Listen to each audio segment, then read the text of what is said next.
Welcome, everyone. My name is Linda Paquette. I am with the League of Women Voters of Los Angeles County. We're composed of 12 local leagues. We are a nonpartisan political organization whose purpose is to promote the informed and active participation of citizens in government.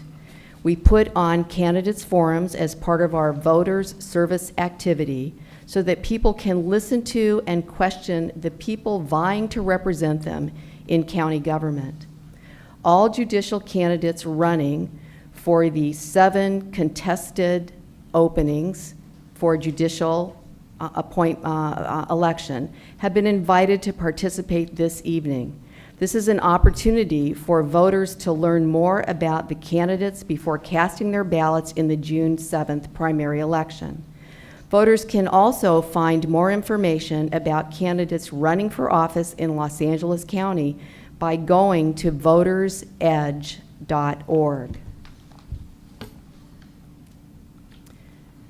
This series of forums was organized and coordinated by the Pre-Law Society, the Political Science Association, and the Criminal Justice Student Association of Cal State University, Los Angeles, under the expert direction and motivation of Montserrat Ramirez Mendoza. The League of Women Voters commends the student groups, Montserrat, and also thanks the Pat Brown Institute for Public Affairs for their guidance and support. We also thank the California Community Foundation for underwriting the snacks and beverages for the evening. And we thank foremost, especially, all of the candidates for participating.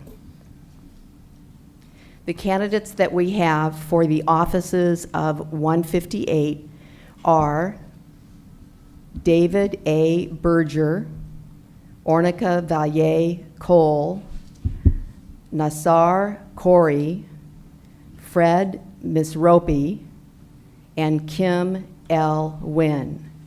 The candidates for Office 165 are Judge Catherine Solarzano and Tammy L. Warren. We begin by giving each candidate 1 minute to answer the question, what personal qualities and experience best equip you to serve as a Superior Court judge? We are going to start with David A. Berger. Thank you, and thank you all for being here tonight. It's certainly quite a long night, and it's a long ballot. When you get to the bottom of it, that's where we'll be. I'm on this ballot because I want to be a judge. I've been a deputy district attorney for 20 years. I started with the office in 1996 as a law clerk and have worked my way up. I've done everything from misdemeanors to murders.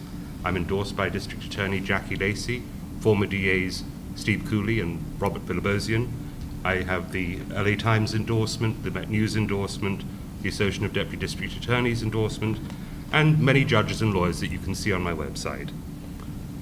Doing murders to misdemeanors is, over the years, 20 years, thousands of cases. What that means is experience, and that's what I bring to the bench. The experience of dealing with cases, dealing with attorneys of both sides, understanding the needs of witnesses, understanding the needs of witnesses, and together providing a fair environment for a fair trial. I hope I have your support for this. Thank you. Next, Ornica Valle Cole. Well, good evening, everyone. Thank you so much for being here. My name is actually Ornica Valle Cole, and what I would bring to the bench is a spirit of diversity and justice and fairness for all. I was born in Tijuana, Mexico. I was born in San Diego, but raised in Tijuana, Mexico. My mother is Mexicana, and my father is African American from South Central Los Angeles. So I've been in and around the Los Angeles community for most of my life.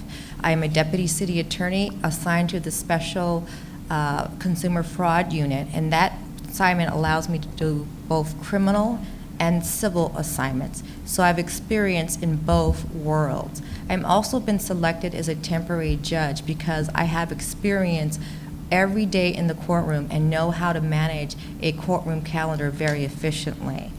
I also have been developing an expertise in the area of prosecuting immigration fraud because I'm very passionate that everyone have a voice Thank you so much. Mr. Corey? Good evening, and I'm really delighted to be here. I've been an attorney for 25 years. What distinguishes me more than all my colleagues is I've been a prosecutor with the district attorney's office. I've been a defense attorney. I've volunteered as a judge pro tem, and now I'm seeking to become a judge. I have the temperament, the knowledge, the experience, and also what distinguishes me even more, I'm also a law professor. I teach law at El Camino Christian College. So I do have the knowledge, the experience, the temperament, and I really want your support, and I hope I can get that. Thank you so much. Mr. Miss Ropey? Thank you. Good evening. Thank you for being here. I know it's been a long night, so we appreciate your patience. My name is Fred Misropi. I've been a deputy DA for 16 years. I've been rated as well qualified by the LA County Bar Association. I am assigned to the Victim Impact Program, where I primarily investigate and prosecute child molestation cases. We also prosecute sexual assault cases, domestic violence cases, human trafficking cases, and elder abuse and child abuse cases. Previously, I was assigned to the Hardcore Gang Division, where I prosecuted gang murder cases. What qualifies me for being judge is that I have a perspective, that's something you haven't heard about individuals that are often forgotten about in the criminal justice system, and that's about victims. I work closely with victims, specifically victims of sexual assault, to bring them justice, bring them closure, and help them on the road to recovery. On my time off, I help train victim advocates for Strength United at Cal State Northridge, and I mentor college and law students. Thank you. Judge Catherine Solorzini. Did I say that right? Solorzano. Did you want to? Oh, did I miss? Yes. Oh, I'm sorry, Miss Nguyen. That's perfectly fine. Thank you. Good evening. My name is Kim Nguyen, and I'm running in seat 158 as well. I want to thank the League of Women Voters as well as the student organizations tonight for putting on this event and for bringing us here tonight. I grew up in the Los Angeles area. I graduated from UCLA, Harvard Law School, and now I serve as a Deputy Attorney General for the state of California. I've been rated well qualified to serve as a judge, and I believe I have the breadth and depth of experience that will allow me to hit the ground running regardless of which court I'm assigned to. I also bring a spirit of public service as well. I'm a volunteer attorney for an organization that helps long-term residents become U.S. citizens, and I also participate in the Constitutional Rights Foundation program that brings students into the courts to learn more about being a judge, a lawyer, and also other careers in the law. So I would bring that spirit as well to the bench. Thank you very much for your consideration. Judge Catherine Solorzano. Good evening, everyone. I am a Los Angeles County Superior Court judge. I was appointed to the bench this month, 9 years ago. I have handled many, many complex cases as a judge. I want to begin by saying that I'm just the type of judge that you should want as a citizen. If you are a victim in a case, you would want me. If you are a defendant in a case, you would want me. And that is because I'm very fair. I am very independent, and I will make the right decision based on the law and the circumstances in the case and the criminal history of the defendant and whatever damage has been caused with regard to any particular crime. With regard to endorsements, I have been endorsed by the Los Angeles County Democratic Party. I've been endorsed by other subsets or sub-democratic groups. I have been rated well qualified by the Los Angeles County Bar to do my job, which I'm presently doing in a felony court, handling a felony calendar every day. I have been endorsed by the Los Angeles Times and Metropolitan News Enterprise. I have been endorsed by former district attorneys Gil Garcetti and Steve Cooley. I am endorsed by our present district attorney, Jackie Lacey, as well as the Association of District Attorneys, as well as many other judges, and I will stop. Thank you. Ms. Warren. Thank you. Good evening, everyone. My name is Tammy Warren. I am currently employed with the Public Defender's Office. I've been there for 11 years. Prior to joining the office, I was in private practice as a solo practitioner doing probate, family law, and personal injury. Prior to that, I was a law clerk certified in the District Attorney's Office. So I have the experience of being on both sides of the table, but obviously looking at my age, I'm not a young person. So 13 years in the legal industry, but I've also spent 19 and a half years in the travel industry. So I have lived in Japan for 3 years. That's where I went to high school. I am a sustaining member of the Association of Pacific American Women Lawyers Alliance, so I'm a sustaining member. I do believe in diversity. I have tried many serious felony trials. I believe that I have the correct temperament. I believe that I have the experience, and I also have the people skills and the temperament to give everyone respect in the courtroom. Thank you. Our next series of questions are from our student panelists. Each question will have a time limit of 1 minute. The first question will come from Erlyn Narajos, who is a member of the Pre-Law Society. Erlyn? Hello. Who are your judicial role models and why? Mr. Corey, if you could start. Absolutely. There are 2 judges that I truly admire. One of them is Audrey Collins. Audrey Collins is an African-American female, and by far, in my opinion, she's the smartest person I will ever meet. She was appointed to the Los Angeles Superior Court judge. She became a district court judge, and now she sits on the California Court of Appeals. She has an incredible foundation of the law. She understands that. She makes everybody feel so welcome in her courtroom.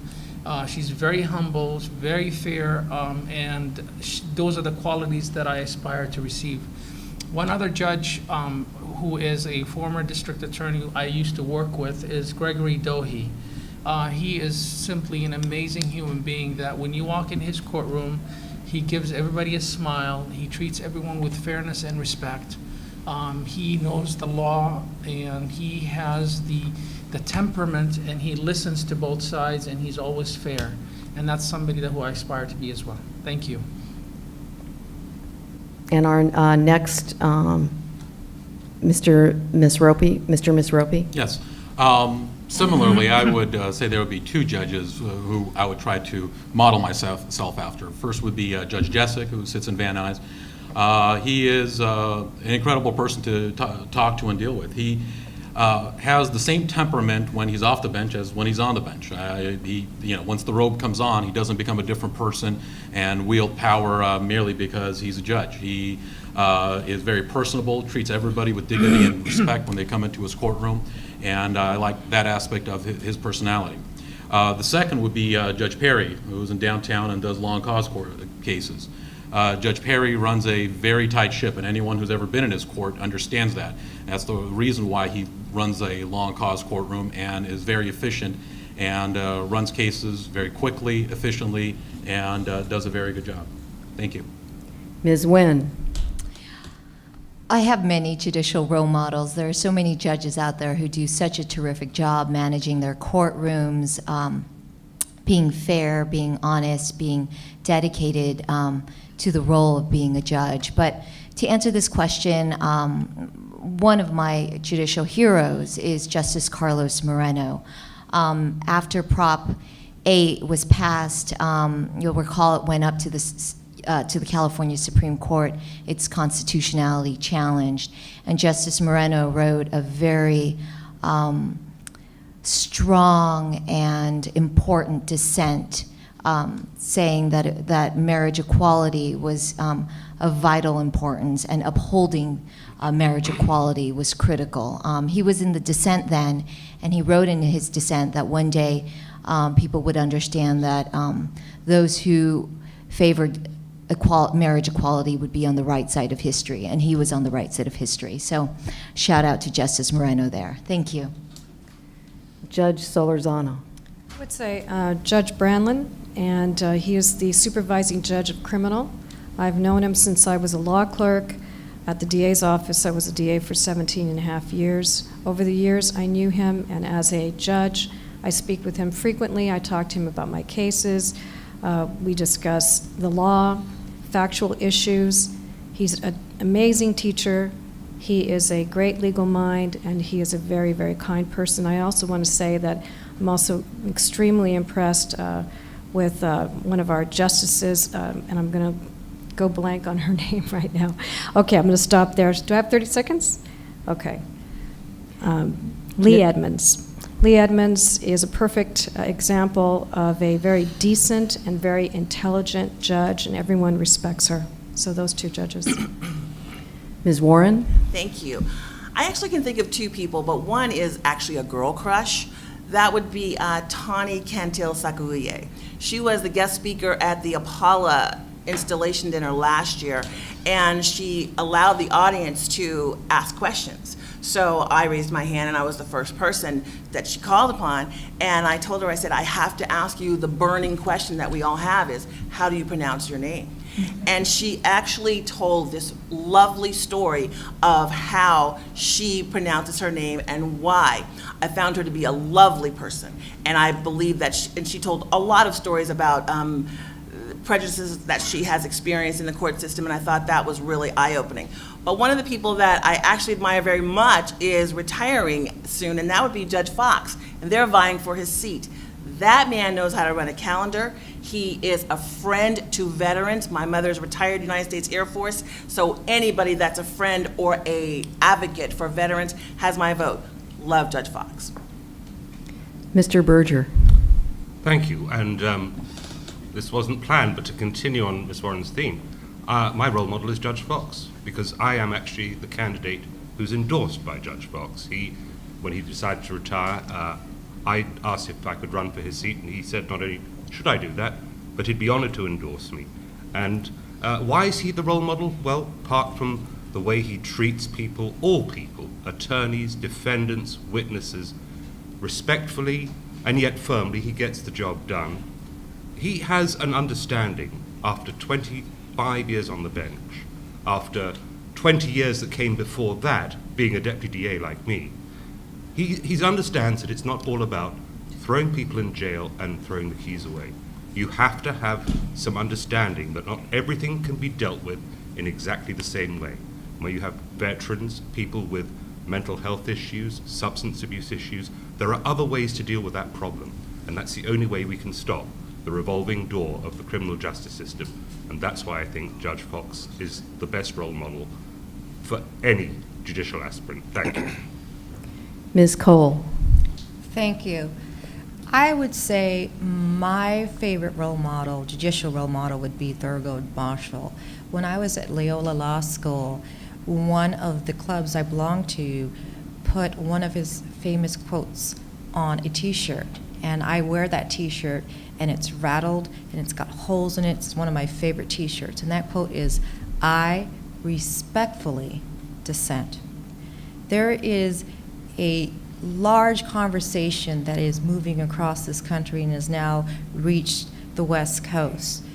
And we need to learn how to talk to one another in a way that is respectful, even when we disagree.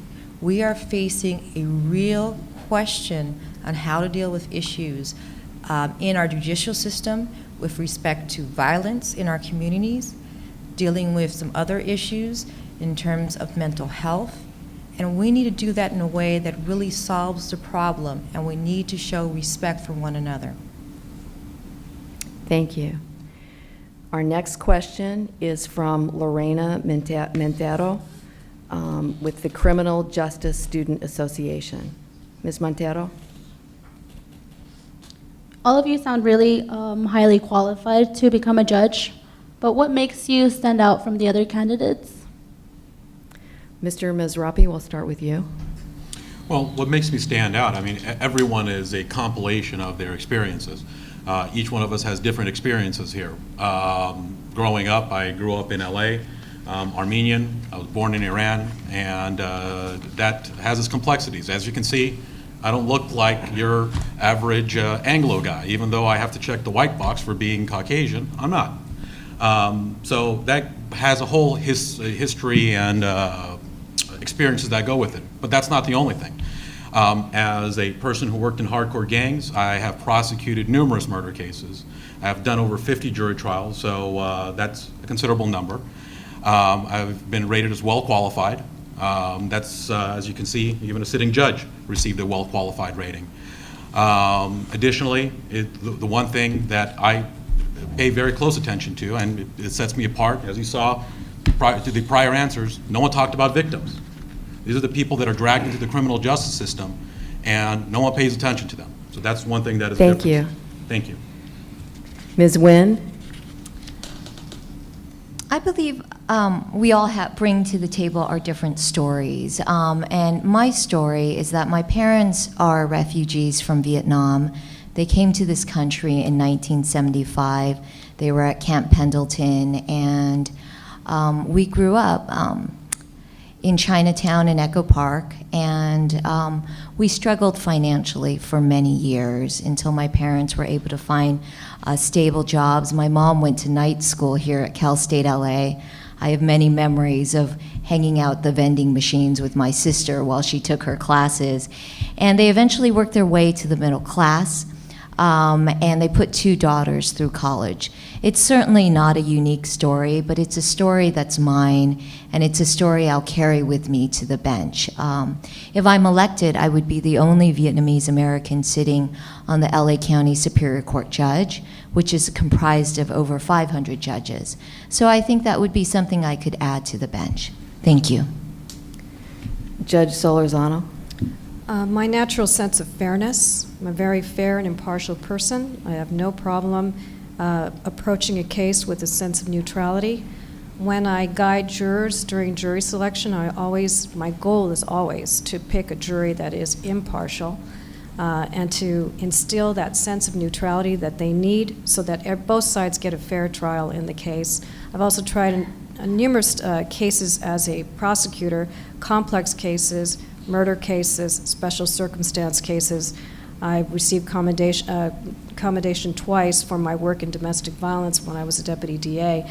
As a judge, I just finished trying a long cause case last year, which received a lot of media attention. It was the Venice Boardwalk murder case where unfortunately an Italian tourist was killed, as well as 17 other citizens killed on the Venice Boardwalk. Excuse me, not killed, but there was an assault with great bodily injury that was sustained as to 17 other victims, I should say, in that case as well. Thank you. Ms. Warren? Thank you. I believe that I bring something very different than most of the candidates here. I believe that being a judge is the ultimate in customer service, and I have been in customer service my entire life. So I believe that the fact that it's important that everybody be treated with respect. That's something that I do. I've tried very serious cases. I believe in diversity. I do ticket amnesty clinics. I do expungement clinics. I do customer service. I mentor law students. I do everything that I can to impact our community because I think it's an important thing to do. I'm on the board of directors for a New Way of Life Reentry Project. I'm also past president of Black Women Lawyers. All I do is try to give back. And as a bench officer, I would hope to grow my village more so that I can impact and help the community more. Mr. Berger? Thank you. Well, the question was what would make me stand out, and I assume that means apart from this awful Brooklyn accent that I have. I would be the first English-American judge in LA County if I were elected. And what does that mean? That means absolutely nothing. I have the experience to do this job.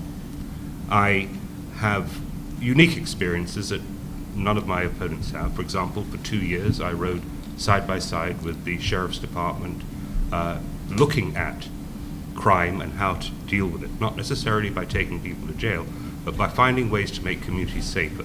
It was an enterprise that was recognized nationally and gave me the award as a Crime Buster of the Year because we started protecting communities from gangs that were preying on them. I'm the only judge or rather I'm not a judge yet, but if elected the judge, I'm a very high-tech person. I am the go-to guy in the office for when it comes to using high-tech equipment in the courtroom. And I think that's essential to present cases. Thank you. Ms. Cole? I think that what makes me stand out as a candidate is my biography and my life experience and my passion and commitment to learning and listening. I'm a Yale graduate in molecular biophysics and biochemistry, and I love the science. I have a natural curiosity for and passion for learning, and I will never stop. I'm one of the hardest working prosecutors in the office. I'm a consumer fraud prosecutor, and my victims number in the hundreds. I have cases that involve multimedia interviews, and I've learned to use that resource when I have very few other resources in time of budget cuts to make sure victims are taken care of, that their restitution payments get to them timely, and that they feel like they've been heard by the criminal justice system. I have a passion for justice. Thank you. Thank you. Mr. Corey. Thank you. I am someone before you who comes from extremely humble means. I have defied every odds. My parents both have a 6th grade education and a 9th grade education. I was the first in my family to graduate high school, to graduate university, to graduate at a doctorate level, to become a lawyer, to become a prosecutor. These things are unheard of. This is, and the fact that I'm actually running to become a judge is extremely unheard of. It's something that I would have never been able to do in my country of origin, Jordan. So I'm extremely, that distinguishes me. But I also alluded earlier, I've been a prosecutor, I've been a defense attorney, and none of the candidates have had that experience. And I've been serving the community as a defense attorney, and I want to continue to serve as a judge. Thank you so much. Mr. Mazrabi. Oh, I started with. Oh, you started. Well, I can Forgive me. answer again. Thank you.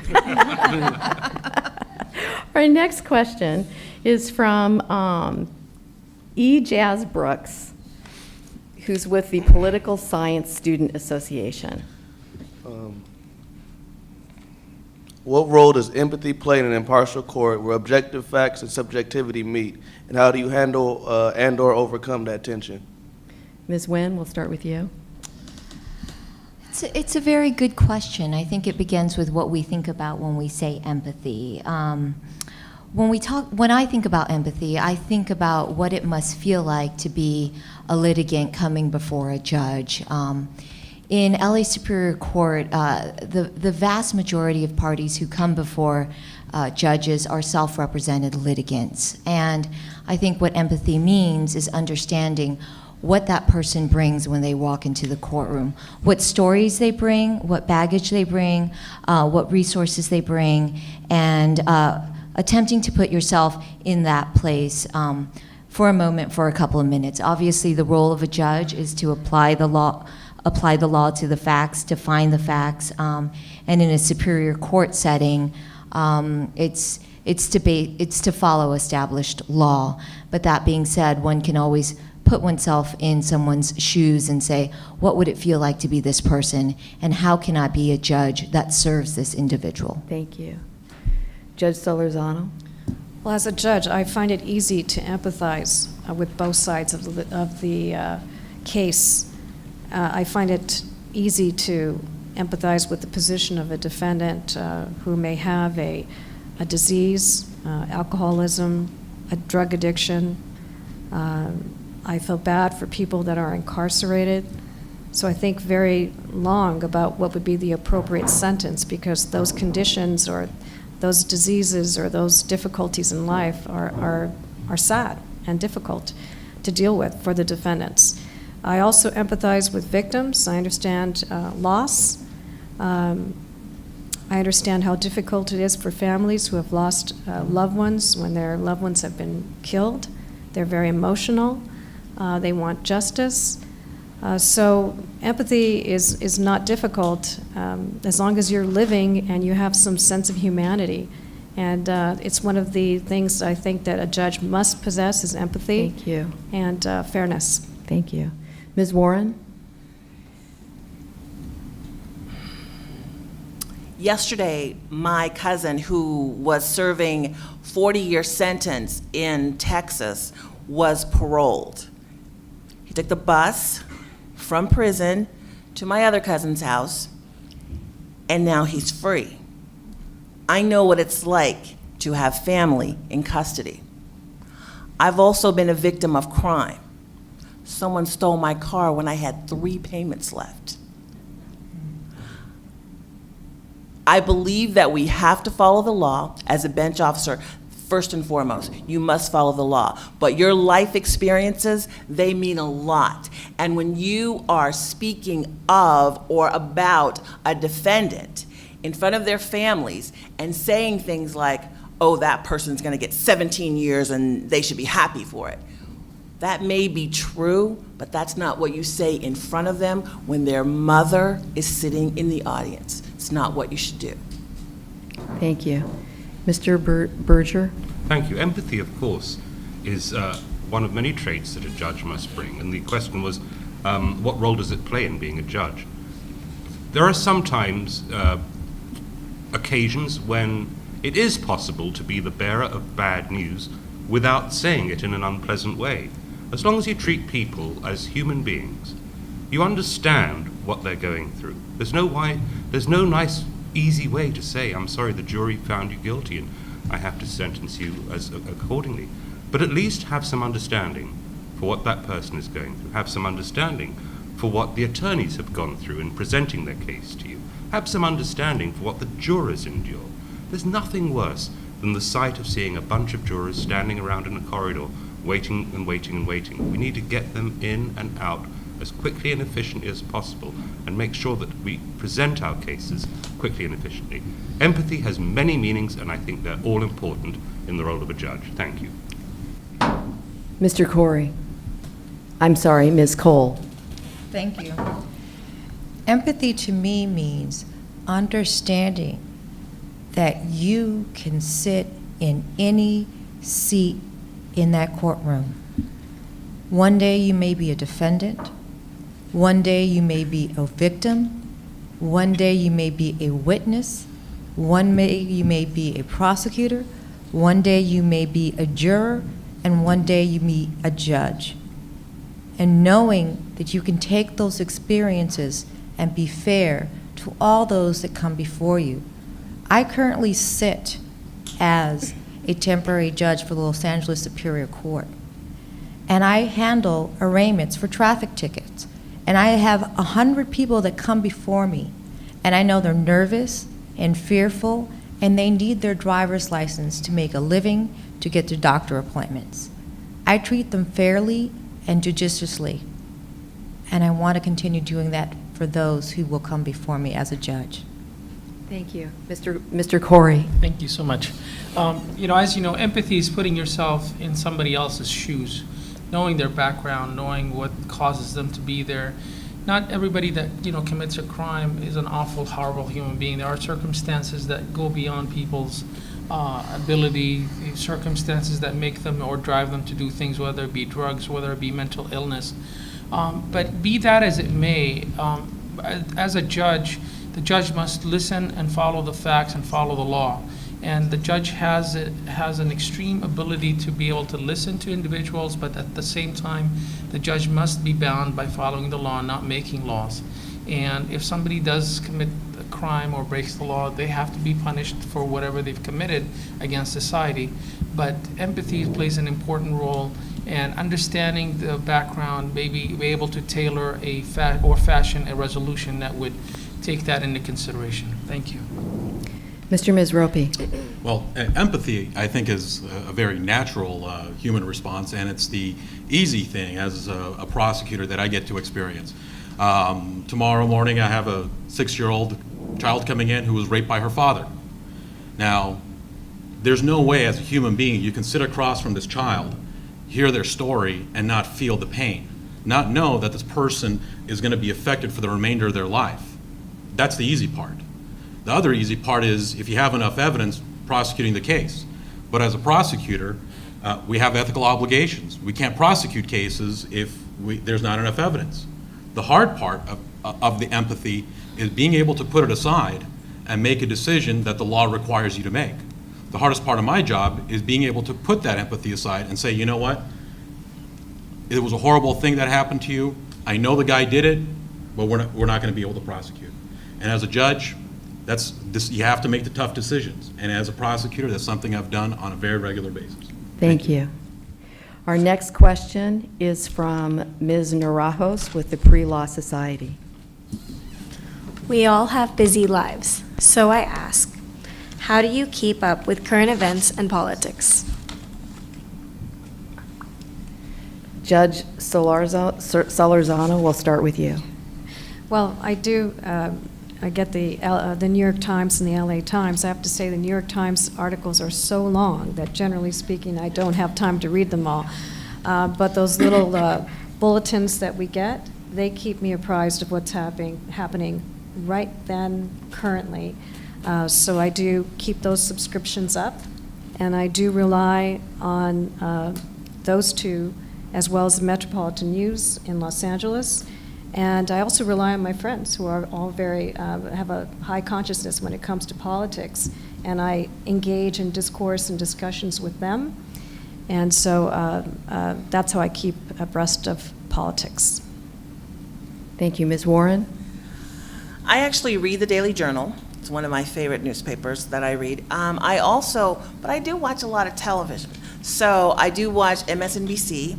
I watch CNN. I usually read the Daily Breeze, which is the local paper with me, only because it's small, and when I lived in Boston, I got accustomed to like a smaller paper. So I do like the Daily Breeze, and I like to know what's going on in around my own community.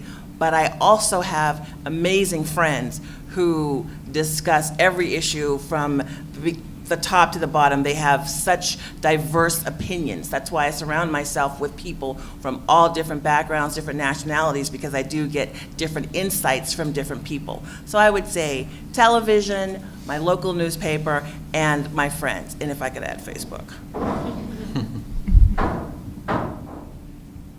I'm sorry, I left the podium and now I've lost track. Who's next? Mr. Berger, thank you. Thank you very much. Well, I keep up with with the current events mostly through one of these things, a smartphone, because that's the way I get most of my news. I've got access to newspapers, I've got access to blogs where particular aspects of news are examined perhaps more in detail. In fact, I am also a blogger. I run the Los Angeles Dragnet blog. So I'm switched on to a lot of the political scene through various sources. I also listen to the radio in the car to try to not go crazy with the traffic. So NPR is the most soothing radio you can listen to if you don't want to get your blood boiled. If you do, switch on KFI. And of course, Twitter now is becoming a great source of news, as is Facebook. And what I learned from Facebook is what my friends are interested in. So that's how I keep up to date. Ms. Cole? I call him honey. He's my husband. He thinks telling me who scored what, who's playing what, who was traded where is actually news. So I am very, very abreast of who's been traded and what they're doing now. I also do carry a small smartphone, and that's only because my son tossed my prior smartphone into a pool in protest. He does not like mommy distracted. So I've learned to reduce my entertainment down to a limited, and a lot of my news actually comes from online. So I do read a lot of my news online, either at work or listen to 1070 in the car. Mr. Corey? Thank you. As many of you use your smartphone, I have many apps on my smartphone where I use CNN updates, Fox News updates. I listen to KNX 1070 News Radio. I'm constantly on the road driving from one courthouse to the next, watching for traffic updates and what have you. And I read the New York Times and the Wall Street Journal on my spare time on the weekends, and the TV, CNN and Fox News. Thank you. Mr. Mesropi? Well, by the time it gets to me, all the answers have been already used, but I'm going to repeat some of the answers that have been previously stated. What you may not know, as a lawyer sitting, being in court, if you're not in trial, a lot of time is spent sitting there waiting. So I have the numerous apps, Reuters, BBC, LA Times on my phone, and I spend whatever time I have reading. I'm a voracious reader, whether it be news or historical biographies. That's in the time I have in court or having lunch. And the rest of the time when you're sitting in traffic, I have XM, so I listen to the various news outlets that are available on the radio. Thank you. Ms. Nguyen. So on the weekdays, I don't have much to add in addition to what everyone has said here. I read the New York Times, the LA Times, Politico, as well as anything on Twitter or Instagram. But on the weekends, I do something very special, and that is every Sunday, for about the last year now, I sit down with my daughter, who's 8, and we read the LA Times together. And if you've ever read a newspaper with an 8-year-old or a 7-year-old, they ask the most interesting and the most incisive questions. So we sit there with our pancakes, our French toast, our omelets, and we read the paper together. And that's one of my favorite ways of getting the news. Thank you. So we're going to end now with closing statements from each of you, starting with Ms. Warren. And how much are we going to allow for time?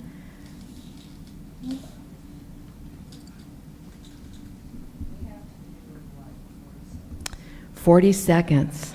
So make good use of it. Pretend you're that lawyer in front of the judge, and that's what you've been given. Ms. Warren, lead the way. Thank you. I've actually really enjoyed this, but I do feel like we need to spend a little bit more time together. So I will be available for a little while after this because I really want to tell you guys some other things about me. My mother was a single mom, had me when she was a tiny girl, and she's ended up being in the military, retired nurse from the United States Air Force. I'm passionate about veterans. I love the law. I love law school so much more than I love practicing, but I really believe that I am going to be an amazing judge, and I'm looking forward to the challenge. And I look forward to actually getting to know, there's only about 20 of you. I can talk to all of you. I will remind everyone that you have other methodologies for reaching more of us through League of Women Voters, through the Brown Institute, and because we all do want to get to know all the candidates. So we'll move on to Mr. Berger. Well, it's very difficult trying to be impartial and yet have to talk about yourself because I want to win this election. So let me put it to you this way. I won't use my own words. I'll use the words of the Los Angeles Times when they endorsed me. Berger is the best choice. I urge you to vote for Berger June 7th. Thank you. Thank you. Ms. Cole. Annika Valle-Cole, seat number 158, is actually your best choice. I have the best experience that's needed to fill this seat.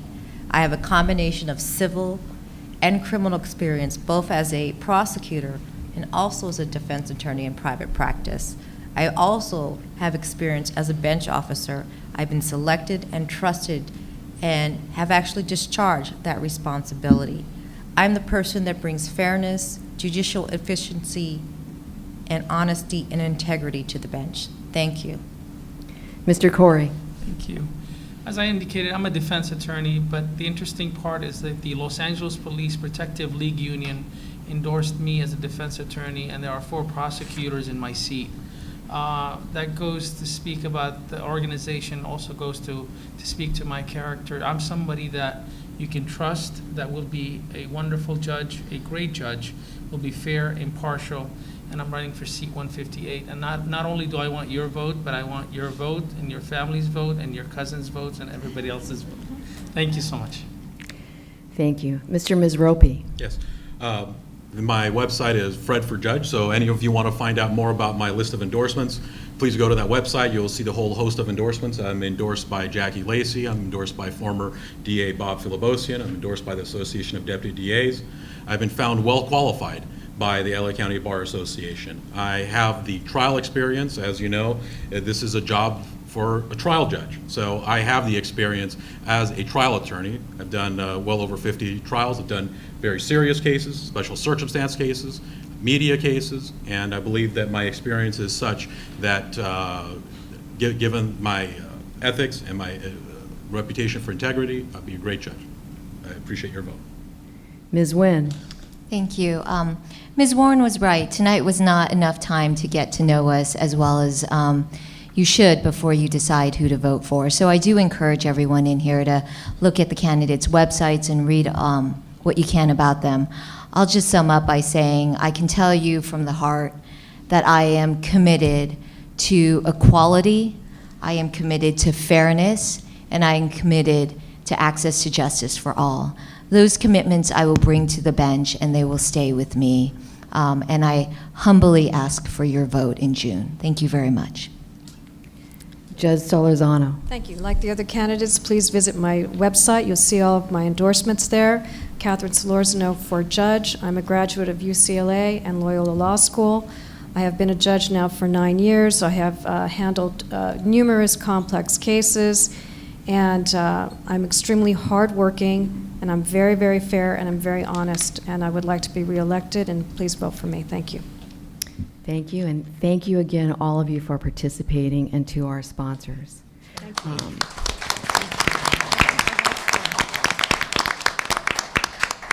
Final announcement, the League of Women Voters has provided copies of our voter guide for Los Angeles County, which contains information from the candidates running for supervisor, as well as Superior Court judge, as well as pro and con discussions of Proposition 50. Please take a copy as you leave, and more will be available at the Los Angeles Public Library branches and the LA County Public Library branches throughout the county. Thank you all again.